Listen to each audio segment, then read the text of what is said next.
Hello, Global Theater. My name is Jerry Fielka. Today is January 27, 2023. We want to thank Rob Grant and his amazing podcast. I'm probably wrong about everything.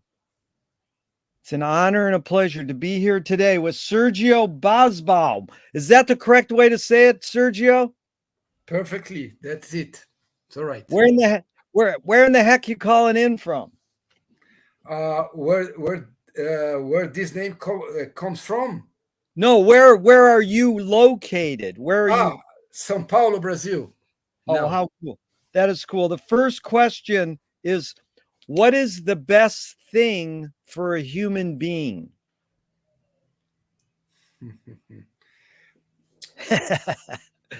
uh, there are many ways to answer this question, but I think the best thing for a human being is to live a meaningful life.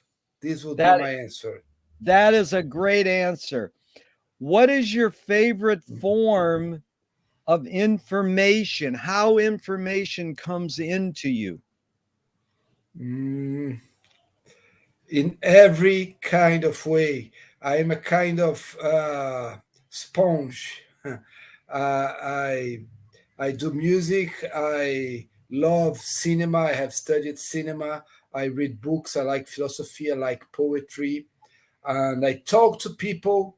Oral exchange and talking. I think it's one of the most beautiful ways to learn, to know people, to change yourself. So uh, I couldn't say there's a privilege kind of information in my life. I think it's all information Very in a good. certain way. Why do you think humans collect or gather information?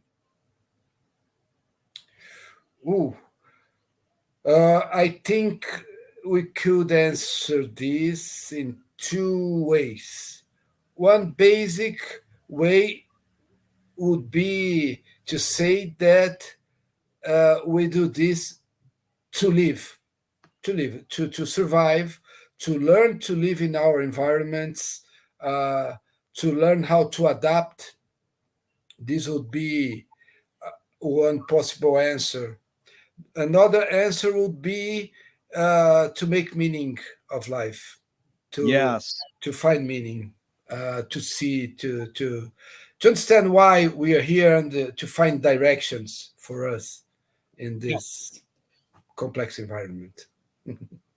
Really good, Sergio. And is this need or want to collect information more innate in humans or more invented? uh, it's getting hotter. It's getting more dense. I think I would say, if I was discussing this in classroom or in some kind of situation like this one, for example, I would say that we are biocultural beings. So uh, part of this is our inherited biological program. Let's put it like that, and part of it, and this heritage is modulated by culture. Yeah. So culture changes us and changes our desires, our dreams, our tastes. A lot of the information we give privilege to depends on the way we learn to to make use of it, or to find use in it, or to like it. But it's cultural. So we are biocultural creatures. I like your choice of words, Sergio. Thank you. Do thoughts create emotions? Whoa. Um,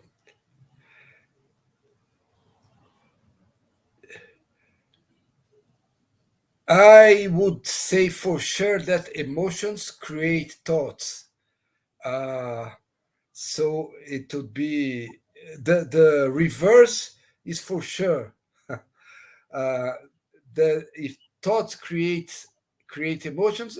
I think so, because you see, uh, there was an incident in my life that, uh, through my life, I always appreciated uh, alternative medicine like homeopathics, Yeah. and we were discussing with a person we knew about homeopathics. Homeopathics. That's like that. You say in English, homeopathics. Homeopathic. Yes, I know about it. Yes.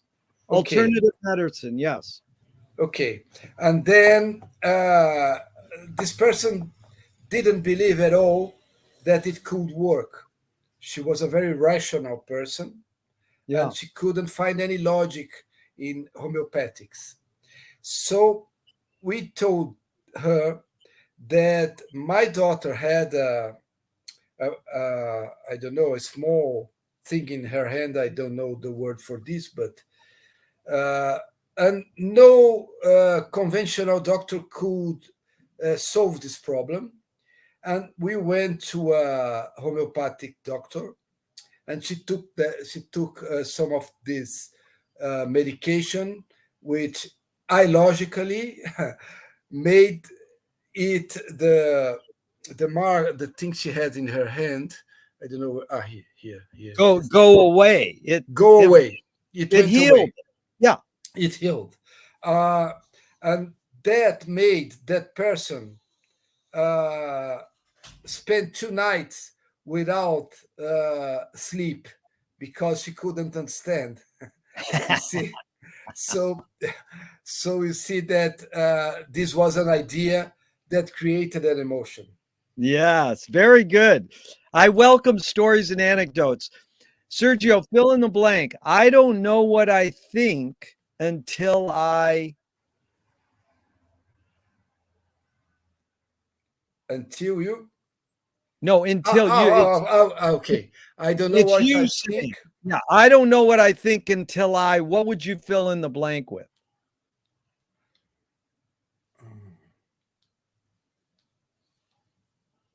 until I express it. Very good. Can humans think without language? Depends on what you call thinking. Chomsky says that thinking, or excuse me, Chomsky says that language is not just words. It's culture, a tradition, a unification of community, a whole history that creates what a community is. Sergio, what do you do when language doesn't work? When language breaks down, what do you do? You make music. That is great. We are in the same path. Okay. Your your observations of humans in general. I know it's both and it depends. Are we more thinking beings or more feeling beings? I think we are more feeling beings for sure, because thinking cannot encompass more than a small share of life. Uh, Thinking can Encompass. encompass is the right word. It makes Yeah, it's sense. called encompass. Encompass, yes. Yeah, that's good. That's a good word, though. You know good words. Encompass. Yeah, it's big picture. Yeah, Mhm. yeah, Uh, Rationality cannot deal with more than a small share of life. So I think we are uh, more of feeling beings. And I was looking at an interview you've done with somebody in YouTube, and he used the word intuitive. yeah. So we are very intuitive beings as also. Yes, intuitive.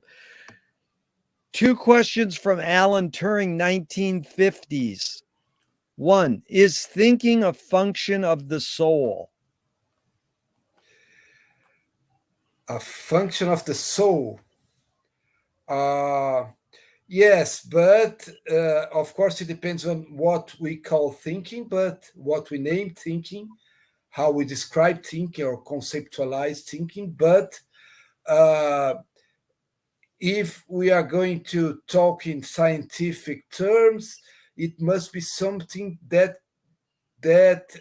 could be instantiated in a brain. So it can be something of the soul, but it must happen in a brain. Right. But as I Go ahead. told you, it depends on a lot of other conceptualizations for you to reduce mind to the brain. So there are many and many anecdotes and facts and things that are discussed, which would not restrain the mind to the brain. Yeah. People talk about extended mind, for example, the man and his tools, and people talk about also out of body experiences, which creates a enormous challenge for all the scientific paradigm we have, Yeah. because we don't know how to think these kind of things. So this is a complex question. Very good. The second Turing question is, can machines think? Mm. I think Turing would answer this uh, saying that they can think like machines, Yeah. but they can uh, they can process information. Yeah. I don't think I I consider thinking something more complex than information processing. Yeah. Indeed, indeed, I do. Do you more pursue happiness or more pursue meaning? Uh, I think that meaning is what makes me happy. Yeah. So happiness for me is related to meaning Yeah. directly. Yeah. Viktor Frankl, Man's Search for Meaning, he says happiness is fleeting. It doesn't necessarily last, but meaning does last more likely. But it's back to the brain. I'm glad you brought up that the brain, the mind, the soul. Does the brain more detect consciousness or create consciousness? Like, is consciousness there bubbling away and we're detecting it, or are we creating it? This is a great question. Hmm. Um,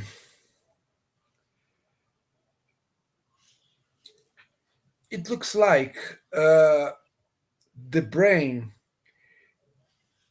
creates our our world. Perception is something that relates to the creation of a word more than to perceiving a word. But consciousness, uh, I, I have written, I think, two articles trying to deal with this problem of consciousness, and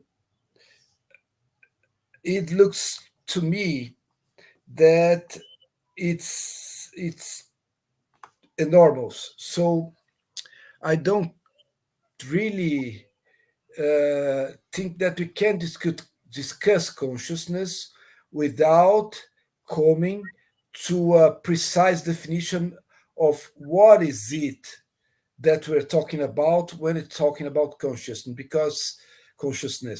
because of course um, there are those experiences by Rupert Sheldrake. Have you heard of him? The Yes. Yes, and Sheldrake would say that consciousness is not inside. It's not an inside phenomenon, but a collective phenomenon. Uh, and yes, to be more concise, I would say that consciousness is not an internal phenomenon, uh, and the brain the brain is part of a body, and the body is in a world with other people and other beings, and uh, what we call consciousness is an intersubjective construction. So it's a collective construction, consciousness, I would say. Really good. You're really good with words. I appreciate this. And what's faster, speed of light or speed of thought?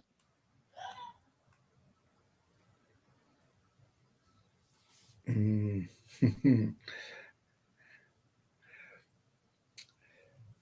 Probably the speed of thought. Yeah, with Sergio, there's no right or wrong answers to any of these questions, but that one you got right. So, Good.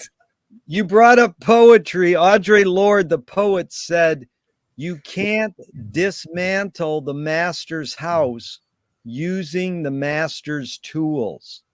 Yvonne Rayner responded and said, "You can if you expose the tools. What new tool do you suggest?"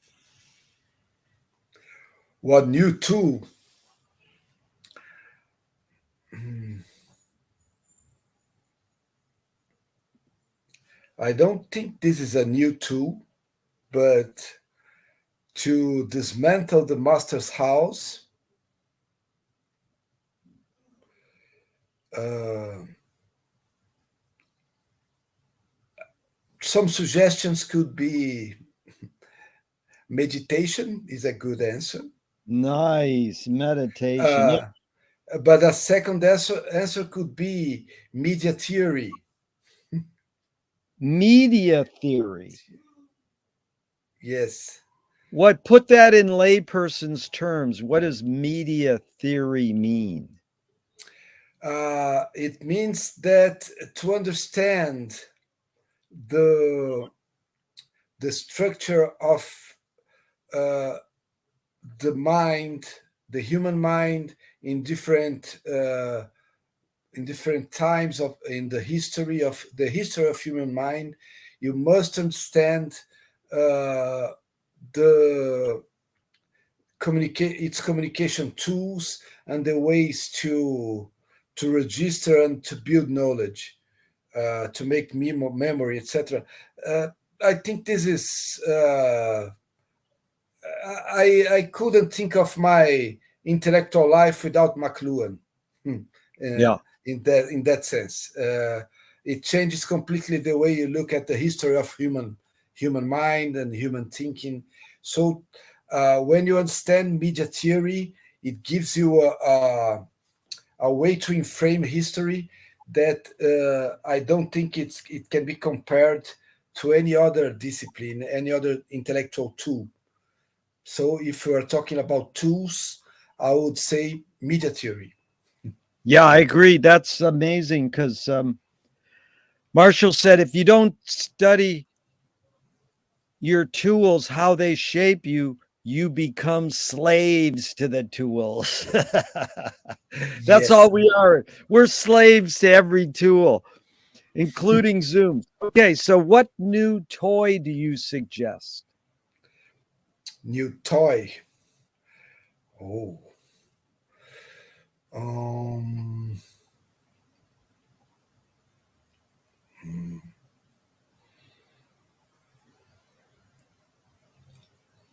a theremin. Oh my God, a A theremin? You mean that theremin. thing that goes woo? Yes. A theremin. That's This a is good one, dude. You have a theremin? no, but I would like very much to have one. I've been thinking about buying one How much recently. are they? Are they expensive? It depends. There are all kinds of models. Yeah.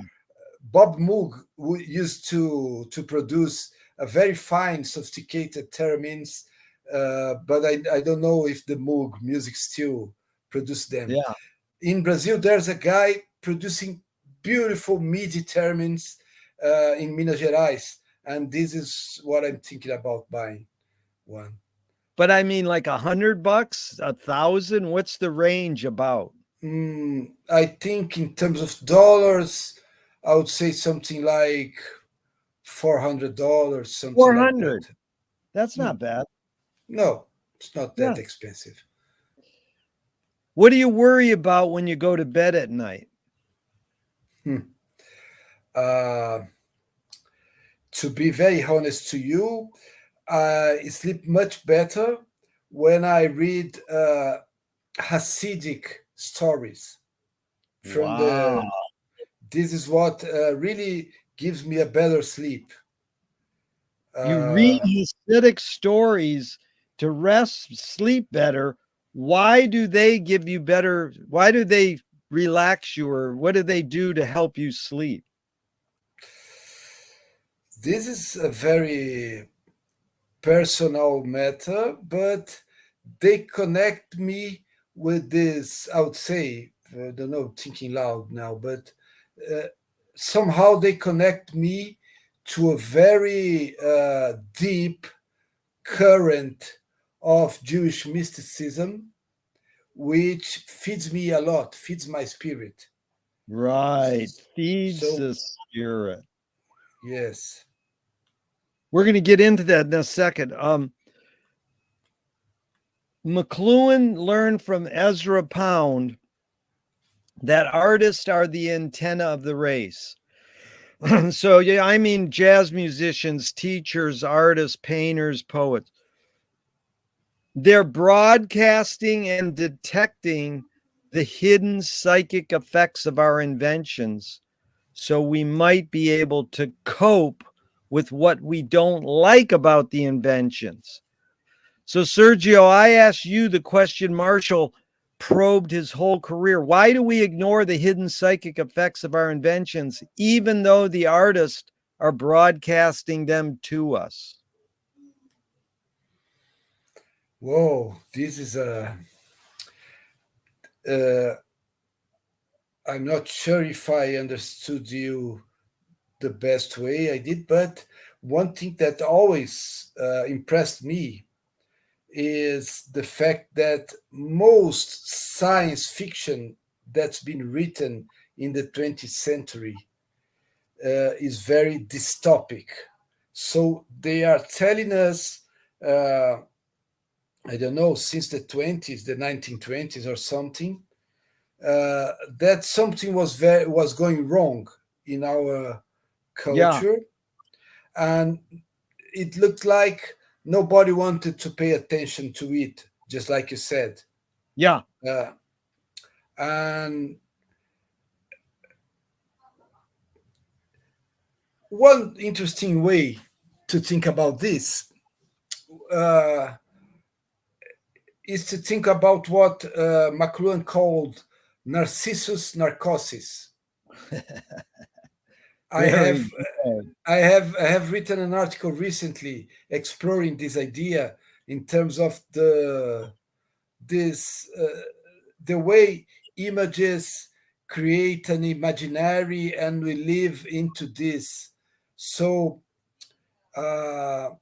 Jean-Luc Godard, the French Swiss filmmaker, which was very also very influential in my background.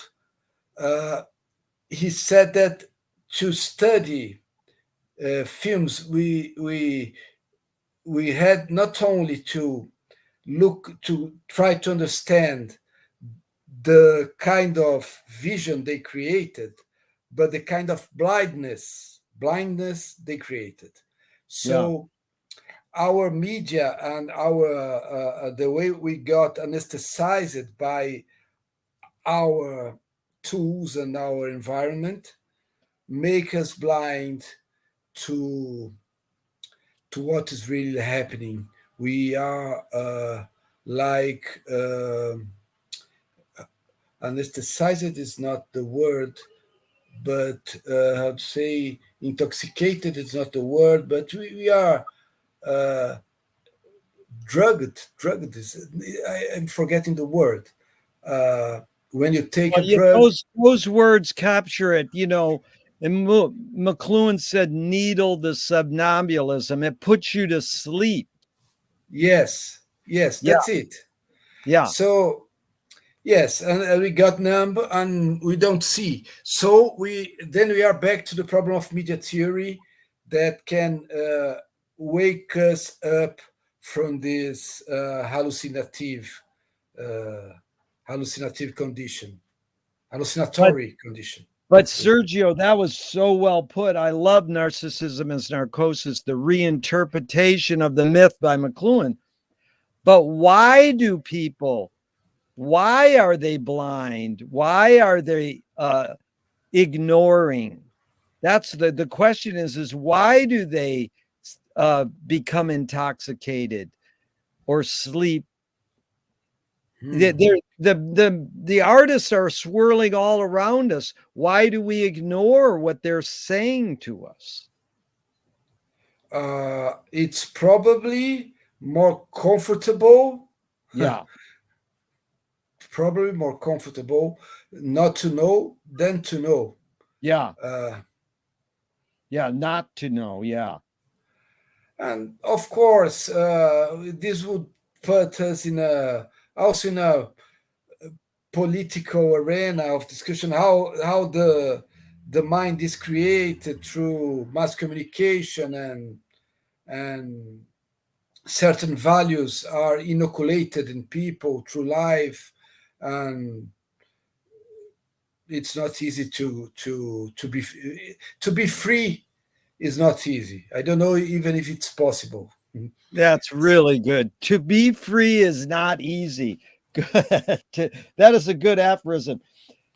Um, do artists have moral obligation? Ooh. I have a good answer to this because it's a question I have been thinking a lot. Uh,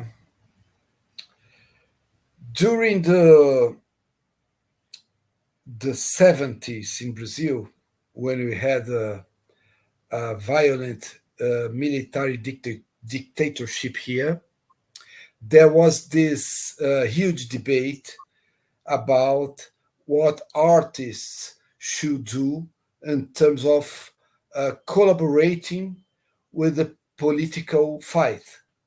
Yeah, So, uh, and the history has shown that uh, art that was explicitly political not always was not always good art in terms of lasting lasting poetical productions.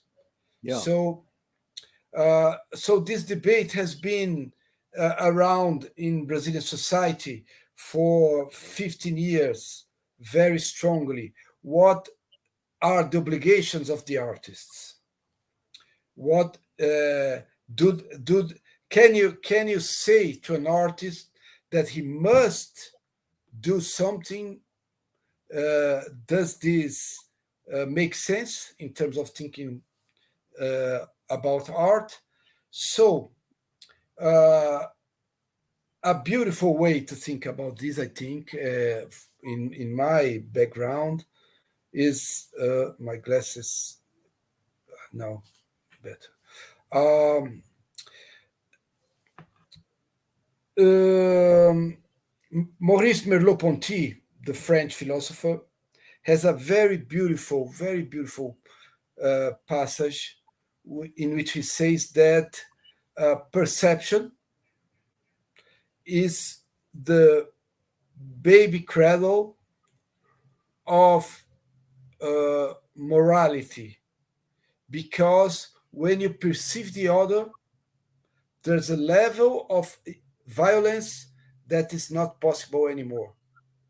So he puts in perception the origin of our values, and this dialogues very well with the McLuhan theory, because McLuhan says that media changes our perceptual apparatus, and this takes us to values, to change of values in society, right? Yeah. So I think every work of art, when it offers you a way to perceive, it is also proposing to you a set of values through aesthetic experience. So uh, the artist may like it or may not like it, but there's always a level of morality involved in the decisions he or she takes when he decides to work in this or that direction. So you cannot run away from it. There are consequences in what you do. I Yeah. think this would be an interesting. I'm not totally completely sure about this, but I think this is a way of thinking about it. It's good. You were articulate. You brought up a lot. Is perception reality? Uh, no, what is reality? This is the problem.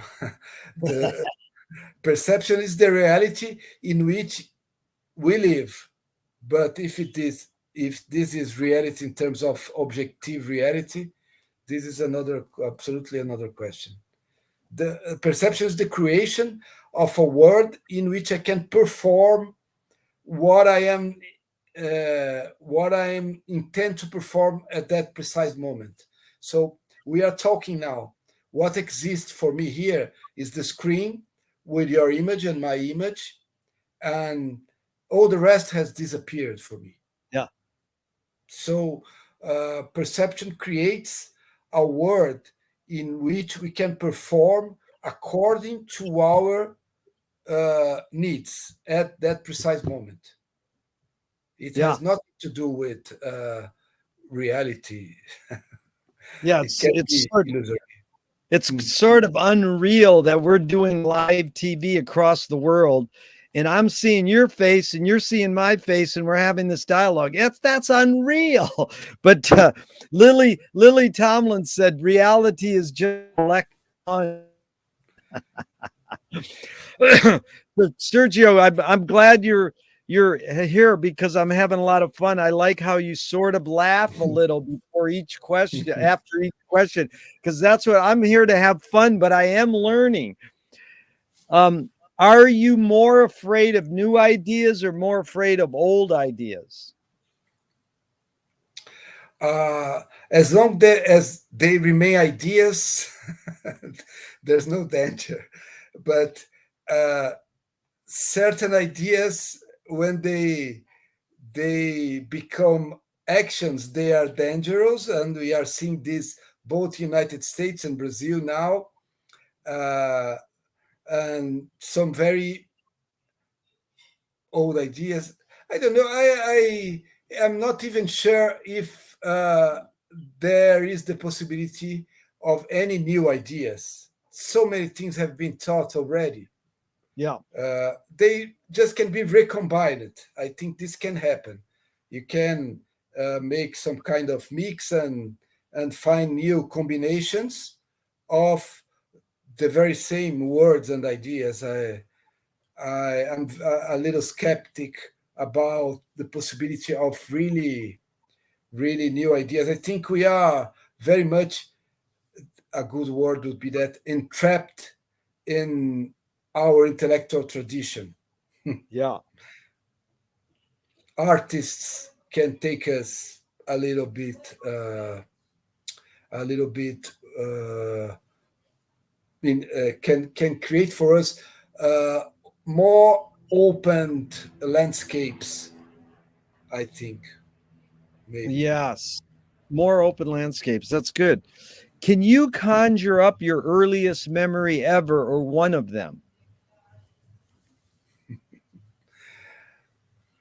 my earliest memory as a child, you mean? Yes. I think one possibility would be to the Beatles' Hardest Night recording, to listen to Beatles' Hardest Night, that first chord. Chang. I think this is one of my Wow. oldest memories. Is memory more a curse or more a blessing? Mm. Um,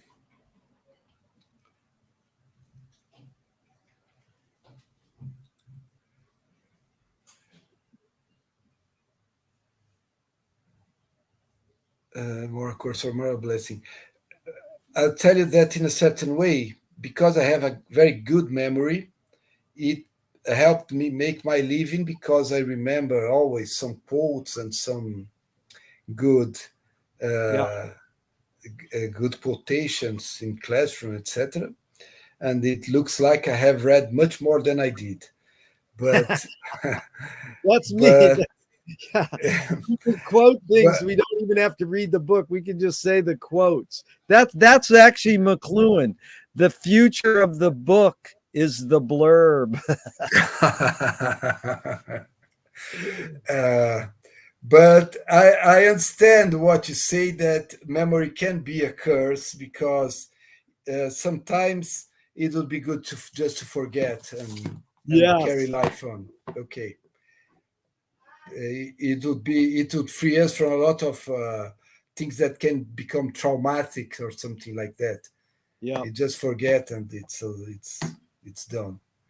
Yeah. Sergio, tell me someone within your immediate family, then outside your immediate family, just briefly, who had an impact on you like a role model, and what specifically was that impact?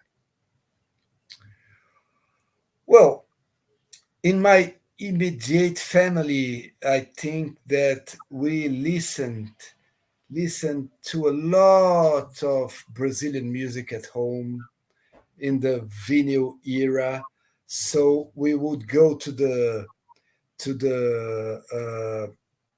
music shops, to the recorded music shops, and we would come home with I don't know, 10, 15 LPs every month, and listen to a lot of Milton Nascimento, like you said, Caetano Veloso, Chico Buarque, the samba artists, and that created in me a very strong relation, affective and also intellectual relation to Brazilian music, which is a privilege because it's such a beautiful tradition. And in the same vein, my my relation uh, to my with my musician, my friends who were musicians, then they showed me a lot of other music that I started to listen to and loved. Uh, for example, Jeff Beck, who has passed away 2 weeks ago, Frank Zappa, with whom you worked for 10 years. I read uh, a lot of jazz, a lot of things that my friends helped me discover. And a lot of books came through friends. Uh, the films I loved, I have seen in cine clubs. Does this word exist in English? The cine clubs, small cinemas who Yeah. played art films. Um, all these were later on outside my family, and it made a lot of influence in me as also a lot. And Sergio, yeah, we're going to get into music and film in a second. A few more background questions, really quick. Did your parents raise you a particular religion? no, they are both atheists, Yeah, atheists. Yeah. atheists, yes. And my brother is also. I am the only one in the family who likes spiritual traditions and religion. Do you As a pray? yes, yes, yes, I do. If if God exists, what would you like God to say to you after you die? uh, welcome home. Oh, I get that. Do Sergio, do evil people exist or does evil use people as a vehicle? Mm. I think there are some people who are strangely evil, but I don't know that I wouldn't believe because when you asked me what I would think I would like God to say to me, it depends also on the notion you have of God. Uh, and in this case, the notion you have of a supposed evil or something, or devil or something like that. So uh, we have all this inside of us, and through life, we we learn to we learn to be what we believe it's more beautiful or more interesting to be. So some people seem to have some kind of mysterious pleasure in being uh, somehow bad in a sense or another, or to to be on, how to say this, more egotistic or uh, more evil. I must think of a good word for this, but uh, once there was a rabbi I've known. He's in California now. He's in LA. He's an American rabbi.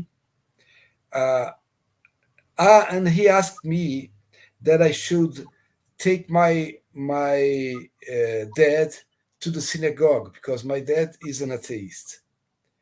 And I said this won't work because he's an atheist, a communist, and it won't work. He gave up this idea because he won't come. And he told me the following. He said to me, "You tell him that the God in which he doesn't believe, we also don't believe." Oh, So, so this was one of the wisest answers I think I have ever heard, yeah, because you see, it's not about a guy sitting there judging us, yeah. and also in this sense there's no devil in these terms that can take possession of people and make them do bad things. It's so inside of all of us, all this, and we have to learn through life how to deal with these forces inside of us, and to be, hopefully, to be better persons, better people. Agree 100%. That's everyone's capable of evil. But Sergio, the real question is how do you advise someone to deal with an enemy? And a few thinkers, Alan Watts says, if you acknowledge your enemy, you empower them. Coppola stole from the mob and the samurais. Keep your friends close and your enemies closer. JFK said, forgive your enemy, but don't forget their name. And Fellini says, I need an enemy. So it's a lot of thoughts. The basic question is, Sergio, how do you advise someone to deal with an enemy? But first, how would you respond to Alan Watts? If you acknowledge your enemy, you empower them. uh, if you acknowledge, if you don't know them, you empower them. No, I did. Acknowledge is if you recognize them and Ah, say you're my enemy. Acknowledging is okay. Yes, yeah, yes. Okay. Uh, Like if me and you go, Trump's our enemy or Putin's our enemy, if we okay. acknowledge him, do we empower them? Yes, we give some kind of we. I think we give a more concrete existence to them when we recognize them. Yeah, So if you ignore them, uh, they won't exist in a certain way yeah, unless they attack you. yeah, But I know what he means. yeah. It's good. I will remember this. I will make a note of this here. Yeah, and James Joyce was the first projectionist in Dublin 100 years ago. He basically checked out. He said, "This is stupid. Why should I go inside a building and see a movie of a tree when I can go outside and see a real tree?" Years later, Faulkner said, "Sometimes the best fiction is more true than journalism. Why do we have to recreate things in order to get them? Why do we have to go to a theatrical play of people acting out life? Why don't we just live life?" Hmm. Um, you are quoting a lot of people that have made a mark in my life. I don't have read Alan Watts, but I know to which context he belonged. And William Faulkner I have read a lot when I was younger, Yeah, and uh, so there are many connections in our way of yeah. thinking about those things. Um, I'm sorry, I lost your question. What was the But question? it's basically, it really boils down to what was the motive of the Oh, cave artist? Like, why do we have to make cinema? Or why do we have to make music? What why do we have to recreate things in order to get them? Why don't we just live life? um, okay. I will answer this with a quotation of another spiritual guru or master, whatever, who was, I think he's been in California for some time, uh, Krishnamurti, Jiddu Yes. Krishnamurti, yes. Yeah. And there's a talk he presents, and somebody asks him why did he had to read books because he didn't like to read, and why did people had to read books? And Krishnamurti answered the following. He said, well, because books exist and they are part of life. So uh, somehow people invented cinema or invented all those things, and we uh, have to do them. There's no escape from this. You can ask, for example, why was that human desire created cinema in the end of 19th century? Uh, and you can find a lot of cultural reasons why cinema emerged as an invention in the end of 19th century, and also you can find a lot of cultural reasons that can explain or can point possible explanations of why cinema became the kind of language it became with a certain narrative. And I'm aware you've done a lot of experimental cinema, which is another thing as also Yeah. you are quoted in Google in the first sentence that shows up in the search as an experimental filmmaker. This Yeah. is uh, Yeah. uh, But and I also so study normal Hollywood films too, but it's interesting because you said an important thing. People rarely say that, Sergio, because what you said in Christian Murdy, because they are part of life. That's not they're separate from life. Yes, It's yes, like, that's oh, it. why do we have to do this? But it is humans invented printed word. We invented spoken word. We invented the movie camera, and we invented the guitar. So we invented these tools because they're extensions of us. You know this McLuhan thing well, but let's go into the cinema for a second, because you said you go to the store with your parents and you buy a bunch of albums and then you Yes. go home and listen to them. So then there's some point where were your parents musicians, or they sent you to school and said learn how to play, or where? I want to know the two tipping points. Where was the tipping point where you go, I want to play guitar, I want to pursue that? And then where did your tipping point where I want to study cinema theory? Mhm. Where's your tipping points where that kicks over and it's not just a pastime? Okay, good. Uh, you're making a lot of interesting questions about on topics I have never talked about publicly. So it's very interesting to think about those things. Uh, as a child, my mother, she was very much involved with our education. She was an educator, and she believed she had to offer to us uh, alternatives, choices for life.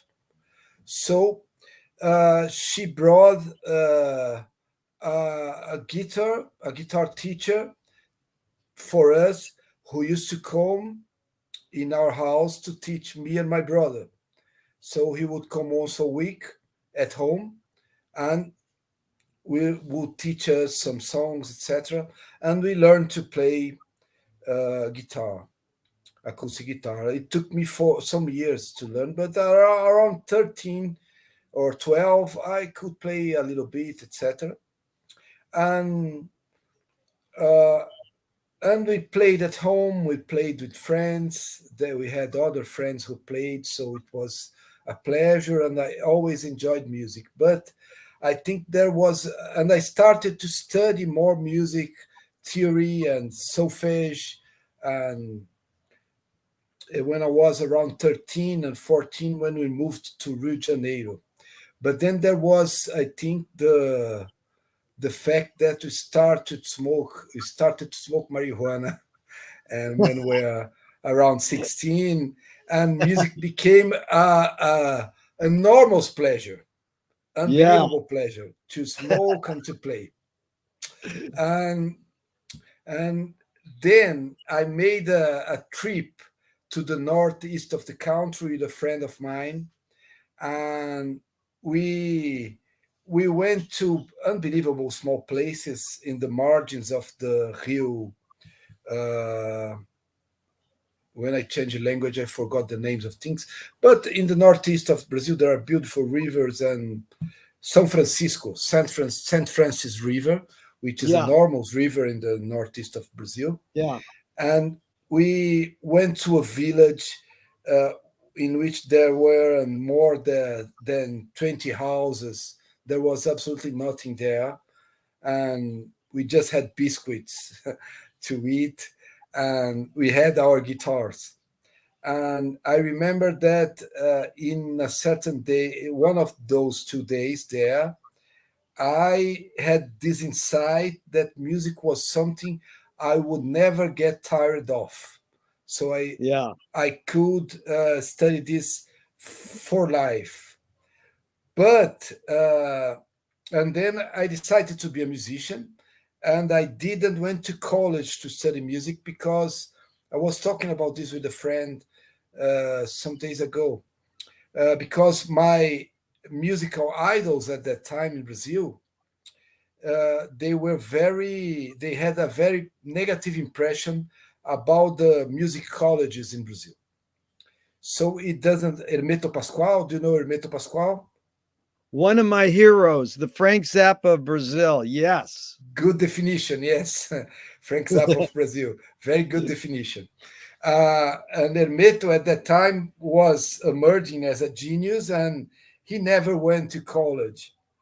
And there was another artist at that time who is also was also related to Zappa. For many people, many people related him to Frank Zappa. I don't think that is correct, but that comparison has been done.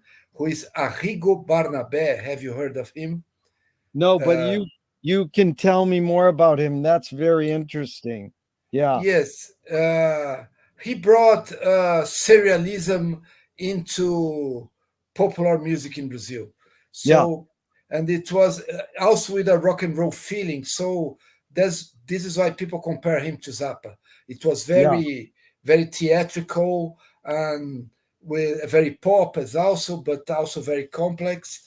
And Arrigo at that time was also emerging as a genius and proposing new directions to Brazilian music, and he had left college. So I didn't think musical college, was a good direction for me at that time. So I went to study music outside college with a lot of teachers and different in different disciplines, and I really studied a lot, but I couldn't make money with music. And in a certain moment, after, I don't know, almost 10 years or 10 years playing, I was feeling a bit Yeah. deluded, Yeah. because I couldn't have make a living with music, and I decided to go to college. And I went to cinema college, but that gave me another non-profession Another no. because Can't make money as a musician, can't make money as a film. But then yeah, you make money as a film professor? Then no. Then I have spent some years writing scripts for corporation videos for oh, I see. You wrote scripts for corporate. Yeah. yes, and that was very boring, Yeah. and I went to do a master's, and that masters happened to be about synesthesia, the Oh yeah. relation between images and colors and sounds. Yeah. And and because of this work, this masters, uh, I noticed that there was some kind of relation between synesthesia and technology, because it looked like the question of synesthesia was re-emerging uh, with digital culture. Yeah. So my PhD uh, tried to understand the relations between perception and technology, and this is when I really got into McLuhan and Merleau-Ponty, Willem Flusser, etc. And this is when I really became some kind of I don't know if how much scholar I am, but I became some kind of teacher, and and I was invited to teach, and then I had a regular job that I had never had before, and I became a university teacher, a college teacher, and I have been doing this in the last 24 years. So it became And my main job. that's been satisfying to you. Up to a certain point, yes, there's a Yeah. beautiful side on this, but now if I had choices, I would like to be less a teacher and more something else. I would like to be able to play a little more, to do a little more music, and to work a little bit more as an artist as also. Some years ago, I issued a book of poetry. Who is this one here? But it Yes. can't be seen. Okay, because it's blurred. No, but Uh, that's good. You wrote poetry too. But let's Yes. let Sergio, let's stay on music for a second. Copeland says that, well, what's the function of music? Once you smoke pot, it seems like it shifted you what music could do. And you went and you play music, and then it's like it's hard to make your living being a musician. But overall, what is the function of music? Mm. Um, it depends on the kind of music, because uh, regular, more conventional music play conventional music plays many different social roles. Avant-garde music is completely another thing. So it's created in a certain way to have no function. It's created to open, create some new space in culture. There's a there's a very, very beautiful quote from a Brazilian art critics, which I think applies here. He says the following. Let me see if I can translate this into English. He says that contemporary art creates uh, uh, true illusions with a small t to destroy the illusions of truth with a big T. Yeah, the illusions of truth with the big T. Okay, that's a good point. I like that. To destroy the illusions of capital T truth. Yeah. Yes, yes. Yeah, because Louis Buñuel says, I'm for anyone who seeks the truth, but I part ways when they claim they found it. Uh, but very good. let's go to your instrumental album. When you wrote your instrumentals, a screenwriting teacher, you wrote script. He said, great art, great script, great music is when you can clearly see the intention of the maker.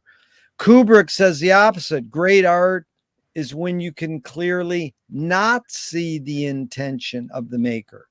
When you did your instrumental album, what role did intention play in your creative process? You make incredibly deep questions.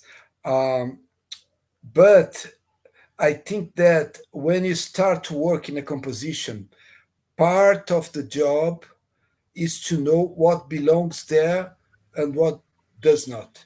So you start to find a picture that must be coherent inside itself, coherent to itself. So Yeah, uh, I have seen once I have seen Hermeto in a concert, and there yeah, was a moment he left his two of his musicians playing freely in the stage, and they start to improvise. They started to improvise, and at a certain moment, he got into the stage and said, "Stop! This is not what we're talking about." So they were in a certain way, and we will never know what was his intention exactly at that moment. But I had the feeling that he felt they were losing focus, and yeah, it's becoming anything goes, and he didn't like that, and he went there and cut.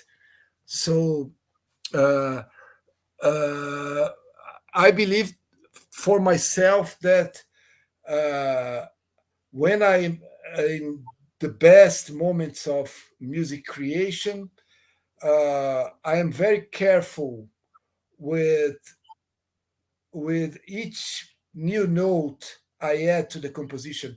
There's a good anecdote. This anecdote was told me by Moacir Santos, a Brazilian composer who lived in California. Do you know him, Moacir Santos? Have you heard? I don't Uh, know him, but tell me the story, please. Moacir Santos lived in California for, I don't know, 30, 40 years, and he went to Brazil to a 10-day class.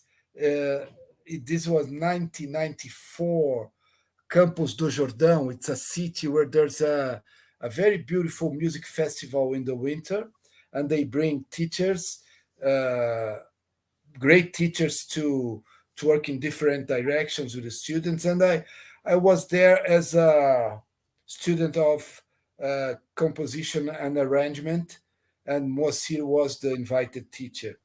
And he told us the following story, that Stravinsky was at his home, Yeah. and a student of his arrived, and he said, "Oh, just give me a minute because I'm finishing something.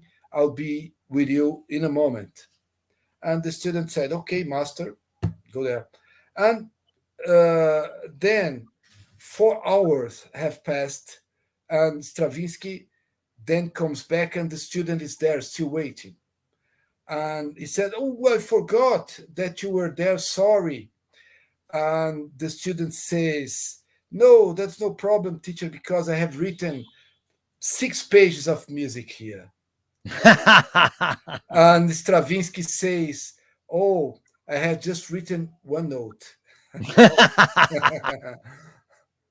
and and I think this is very, very, very true about composition, about what is composing, to find the right note, to make a decision.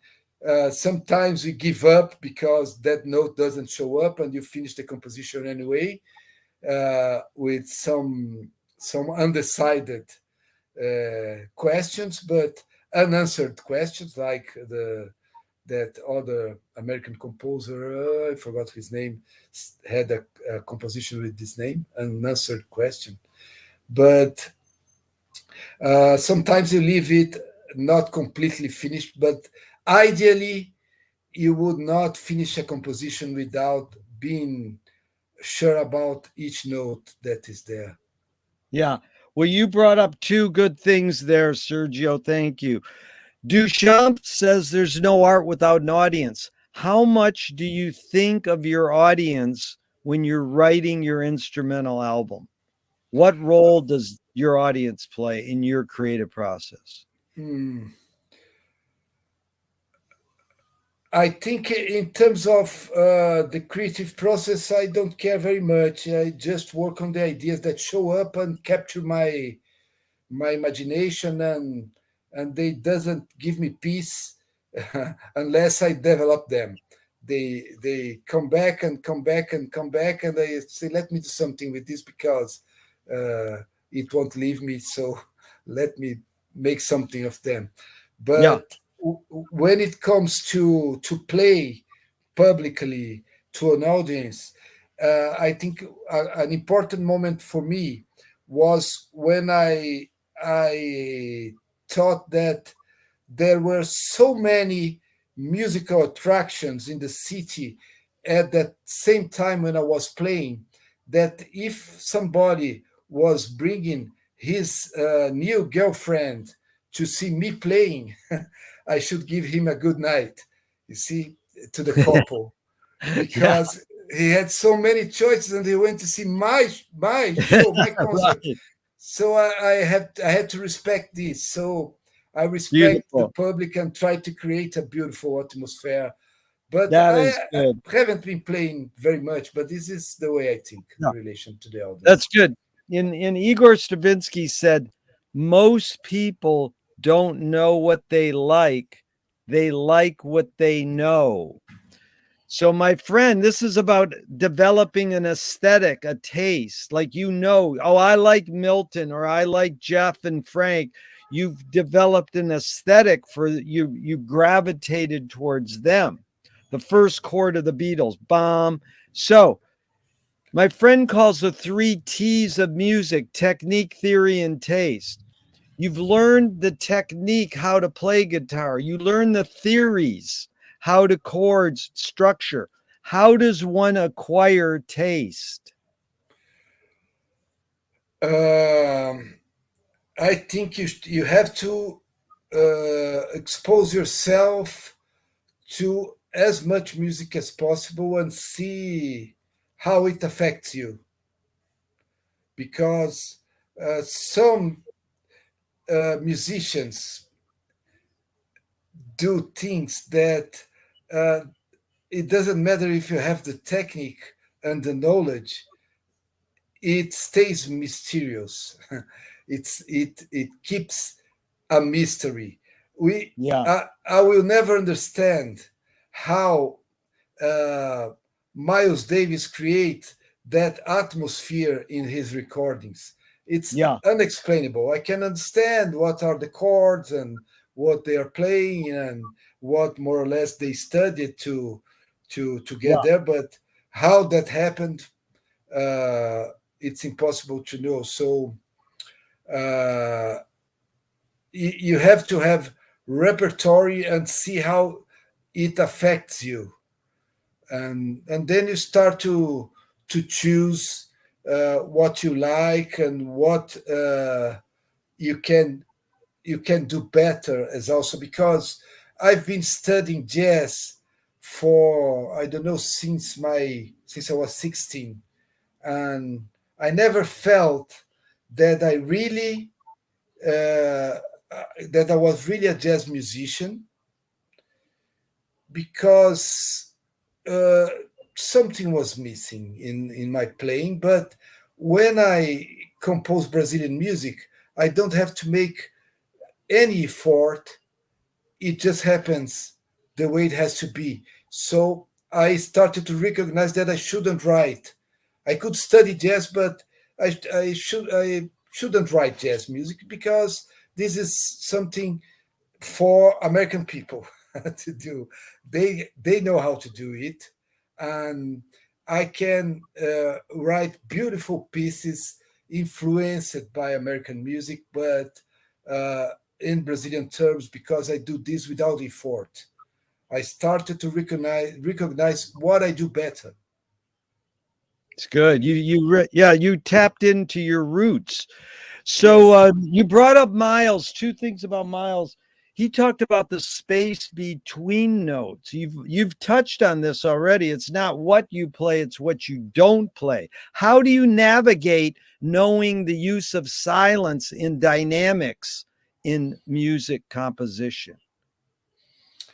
Uh, I think in my way of composing, there are lots of spaces, and in my playing, uh, in the times I was playing more regularly, so I was more confident about the music we were doing, then I could have a better control of these spaces.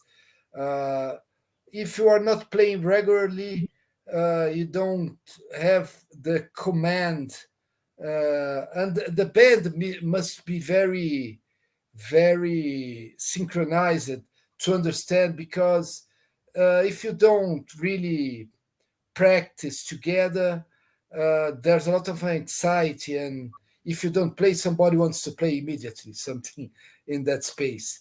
So it's not easy to create Miles Davis atmosphere Yeah. with space and the music flowing, and he plays a pa pa da da da da. Those things he was a master in doing, to think largely. That's not easy to do musically unless you have a group and you are practicing regularly. It's good point.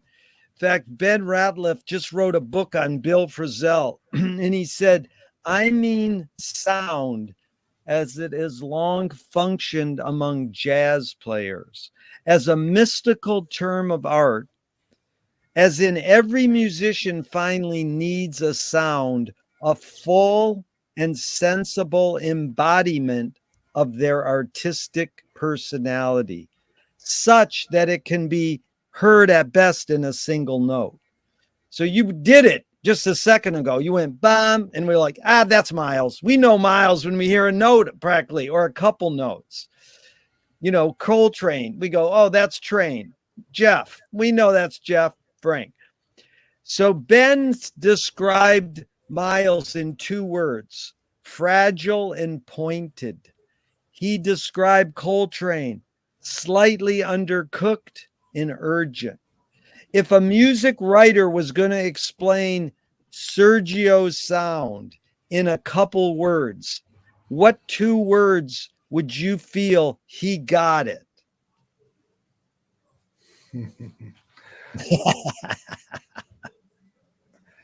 This is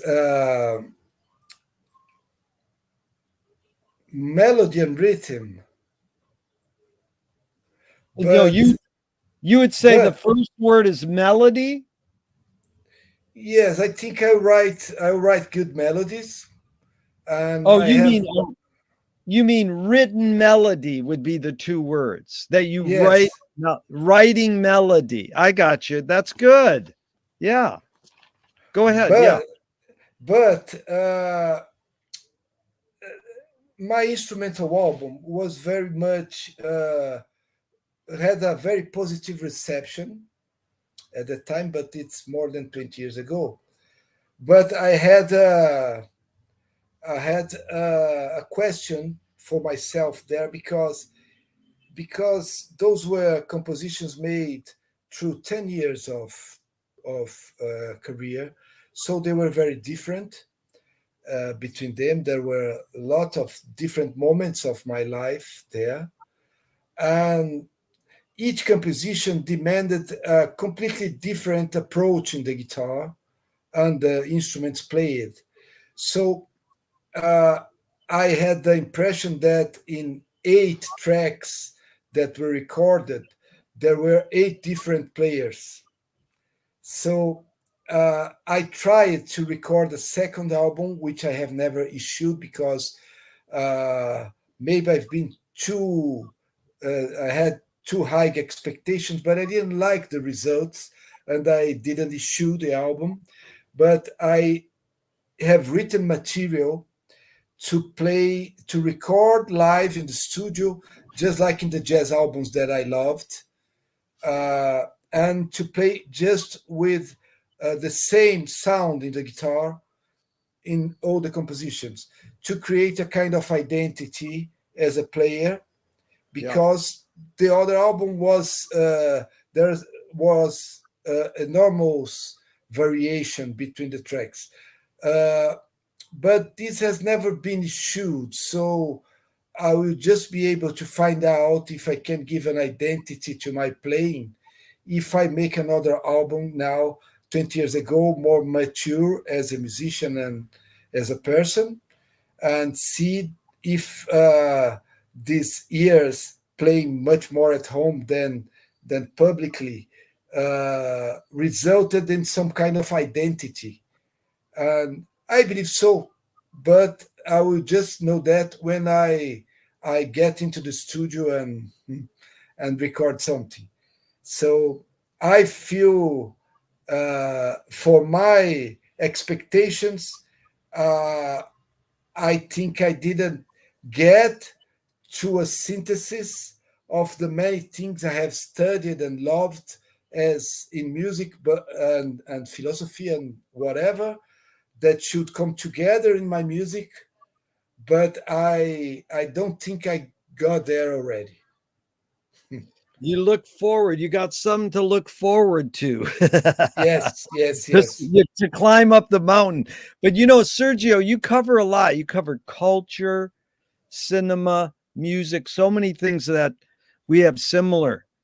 And here's a McLuhan line, and maybe this applies more to your pop album where you wrote lyrics, not instrumental.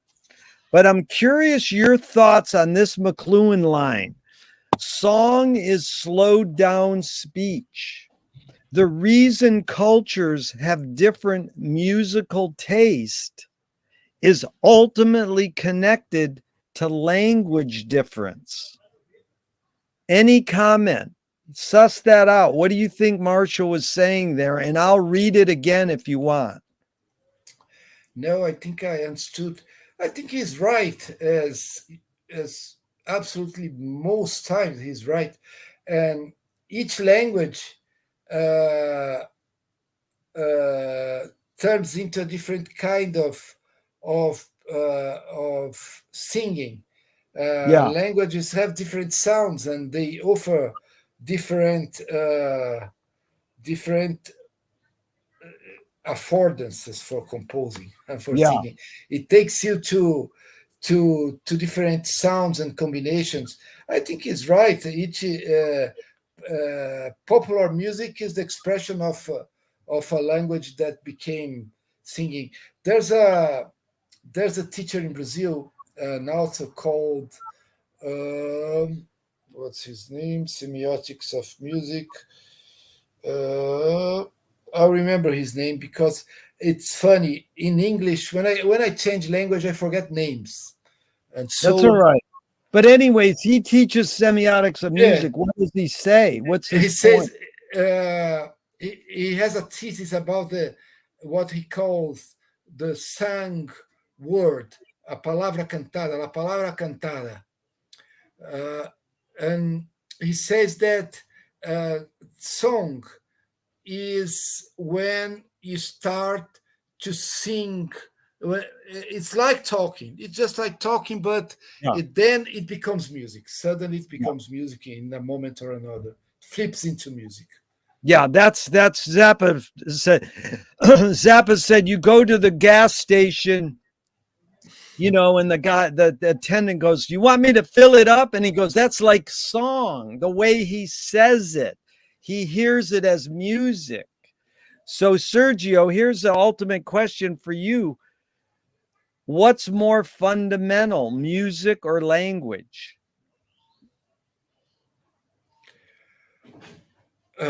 Language comes first. I don't know. In fact, there's an author called Mitten. Something Mitten. What's his first name? Stuart Mitten. I don't know. He has this book called Singing Neanderthals, when Yeah, he suggests that music evolved. Uh, it's funny because the StreamYard reverse and I have problems to organize my glasses. But he says that language evolved through singing. yeah, People started to sing in rituals or trying to hunt because when people could synchronize their speech to hunt, they would create the impression that there was there an enormous animal, and this would create fear in the creatures they wanted to hunt. So for Meathen, he believes that singing is in the origin of language. yeah, So I think it could be fair to say that they have evolved together, yeah, together, music and language. Yes. definitely. Now, I asked for 90 minutes. Can you go longer or do you have to go in 10? No, no, I have free time, and the conversation is Okay. just Okay. fantastic. Very Good. good. Let's keep going. So, what's more important, conviction or compromise? Conviction, like when you believe something, you are convinced of something like that. Yeah, conviction is believing and sticking to it and you're following it. Compromise is you give and take. You are more negotiable. I think compromising. That's conviction. Too much conviction can paralyze you. You must be able to change. You have Yeah. convictions, but sometimes they change. Yeah. T.S. Eliot said poetry is outing your inner dialogue. What language is your inner dialogue in? Mm. I agree with him. Poetry and thinking are very closely related, Yeah. and also it depends a little bit on what feeds your thinking. Like you said in the beginning, like you asked, what kind of information did I was interested in. It depends on the kind of information you consume. This will change your thoughts. I think if you consume a lot of images, you're gonna think about images much more.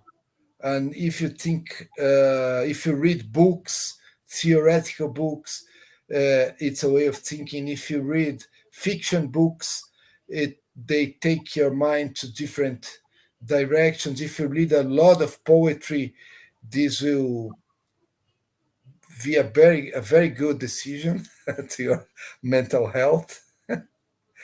Very And good. and if you read philosophy, it takes you to other places, and sometimes philosophy is very close to poetry as also. And if you see movies, and it depends on the movies, I think it's fair to say that it depends on the kind of language you consume. Yeah. Well, that's perfect lead in. Two of my film heroes. George Manupelli says, ignore yourself. Jonas Mekas says, there is no self expression. And Cecil Taylor, the great jazz pianist, says, I'm just a vehicle and this stuff just comes through me. So it's a stupid question, Sergio. I know it's both and it depends, but your just ideas or prompt you to talk about this. Is art making, filmmaking, music making more self expression or more you're a vehicle for whatever culture, technologies, and environments are dominant? Uh, there were a moment I was more radical against the idea of art as expression. I had the impression that expression uh, had its moment, and it's not anymore the real fuel of art. Uh, Yeah. Art was more about understanding the world and making people see our world in different ways. This is very McLuhan as also when he says that art is creates anti-environments. Yeah. But now I think it's fair to say that you will never have an art that a kind of art that is not in a certain way, in a certain level, up to a certain point, expression also. So there's always a level of expression in art, you like it or not, even if the person does want to be, uh, to express feelings and try to reject them, uh, the artist will be expressing some kind of feelings like him or not, but it doesn't mean that people will receive these feelings the way he wanted or didn't want. Uh, but there's a level of expression which is unavoidable, and and in other levels it depends on how you look at your your creative process and what you want from your art. Because like I said before, that quotation by Brazilian critic Ronaldo Brito about the capital T and the illusion of truth and true illusions and the illusion of truth, this has everything to do with the idea that we should never let the world be totalized in a unique truth. This this is something that we should always avoid. Yeah. So, uh, and then it depends on what you're looking for as an artist, because if you want just be an artist in the market, maybe you can just do some how to say uh, beautiful mediated expression codified in the forms that are adequate to the market at a certain time, and you'll be successful. But if you have another ambitions, different ambitions as an artist, then you're gonna have to be sometimes to make things that people even don't like, but you're gonna hit your goals by creating this kind of estrangement would be Yeah, the word. yeah, but Estrangement. can art making be egoless? It has to be. It should Wow. be. It should be. Otherwise, you just see the artist, not the artwork. Yeah. It's true that egotistic art sells a lot, Yeah. but good art. Beautiful. Yeah. So Moshe Feldenkrais works with healing and movement. He says it's literally possible to identify a weakness and incorporate it to become a strength. Sort of like Marshall says, turn a breakdown into a breakthrough. Tell me a weakness you turned into a strength. You know, we're normally taught to overcome a weakness. Tell me a weakness you turned into a strength. Uh-huh. Whew. A weakness turned into strength. I think the more you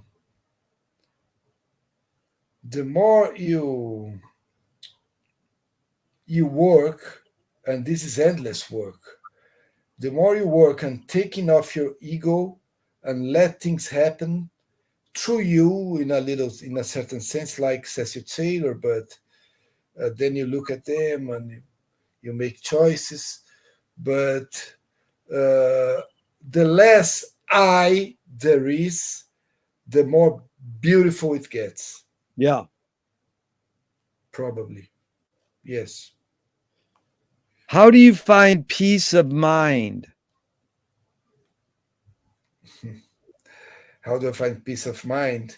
Um, Praying through meditation, not that often, but certainly more today than when I was younger. Uh, when you fall in love, you have a lot of peace of mind. Those are magical moments. Uh, Meditation, certainly. Uh, there are some strategies. Yeah. Try not to think. Beautiful. Try not to think. Try not to think. That's what Don Preston, you know, the keyboardist for Zappa, he says, don't think when you play music. It's like good luck. So if you were walking down the street today and you met yourself as a 12-year-old, what would you say to your 12-year-old self? Um, Take care with the drugs. Go Okay, slower. yeah, go slower. That's good. Go slower. These are 5 Alan Watts questions off the top of your head in just a few words. Number 1, who started it all?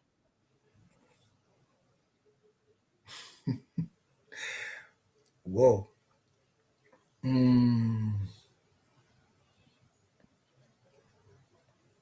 it doesn't matter. Are we going to make it? We have to work hard now. Very good. 3, where do we put it? Where it fits. Who's cleaning it up? We're gonna have to do it. 5, is it serious? I'm not sure. Really good. Got a few more here, Sergio, and we're out of here. If a publisher was to release your autobiography off the top of your head, what would the title be? Mhm.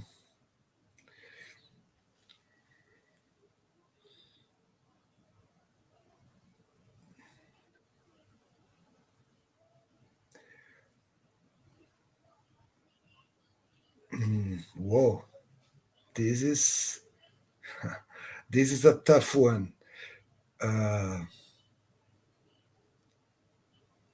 um, ta- ta- ta- ta- ta. I'm thinking about things I've been writing.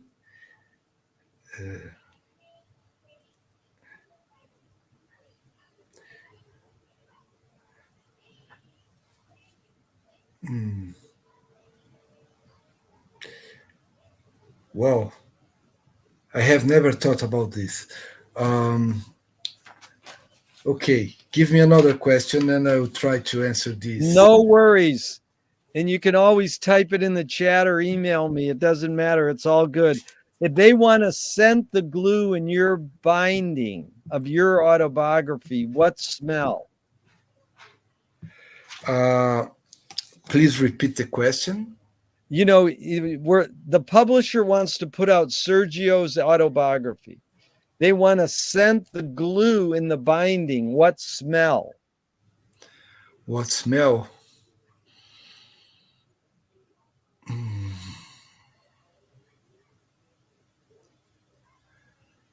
I think the best smell was the smell of my partner today. That's a good answer. I love that. That's what I answer. Tell me something good you never had and you never want. Something good I never had and I never want. Yeah, you never had it, you never want it, but it's good. Uh,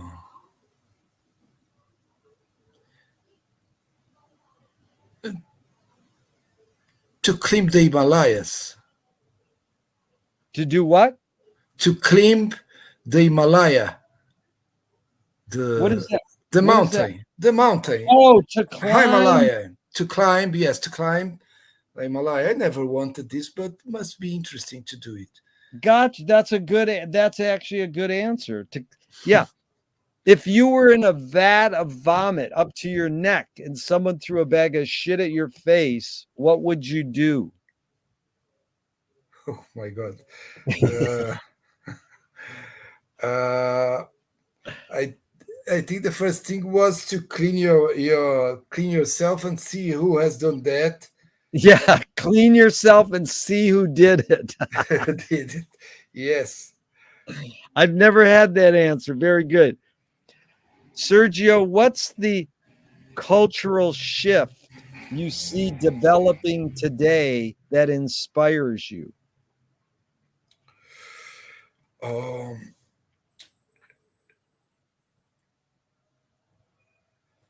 Certainly, we are in a world that's changing too fast because of technology.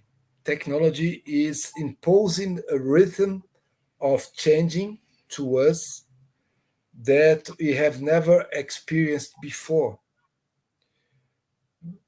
Uh, what I see, there are a lot of lots of challenges in these changes we are facing. Uh, the McLuhanistic theorist, Derek de Kerkhove, I think you know him, has been. Do you know Derek de Kerkhove? I've asked him all these same questions. He's one of the best McLuhan people. Yes. Yes, and he's been in Brazil a few years ago, and he said we were going through a lot of changes because of technology, of course, and that uh, historical periods of change were always violent, and that he would like that this violence wouldn't last too much. And we see that he was right. Yeah. This is probably 10 years ago or something.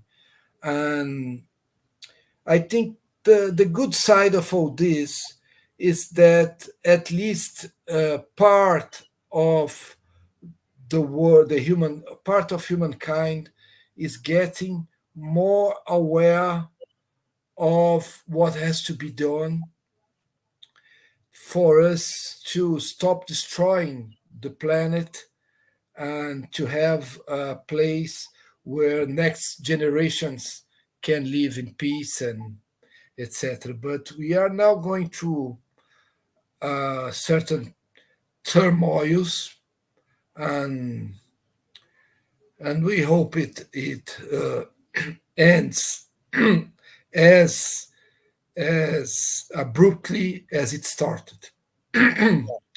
Because I think this is the biggest challenge today, it's to save the planet. Yeah. Uh, Really don't know. smart, Sergio. Yeah, both what you brought up was interesting because you brought up Christian Murdy earlier and McLuhan. Both of them said that violence is human search for identity. That's And true. it's an amazing thing. Derek de Kerkhoff is an amazing human. I'm glad he spent time there talking with you all. Thornton Wilder in 1928, a big student of Finnegan's Wake by James Joyce, much like Marshall. Thornton said, art is confession. Art is the secret told. But art is not only the desire to tell one's secret, it's desire to tell it and hide it at the same time. You've laid your cards on the table for over 90 minutes. I'm not insinuating you haven't already answered this. Sergio, what's it really all about for you? Um, I like that idea that we should always keep some kind of mystery. Yeah, So Godard says in his history of cinema, he yeah, says you should never show all the sides of things. Uh, let some of them remain unknown. yeah, Let something to be discovered later. I think it's clever to know that we will never be able to see everything. We should understand this to start with, and then to understand that some mystery is freedom. yeah. Mystery is freedom. That's beautiful. So Yes. what gives you the most optimism?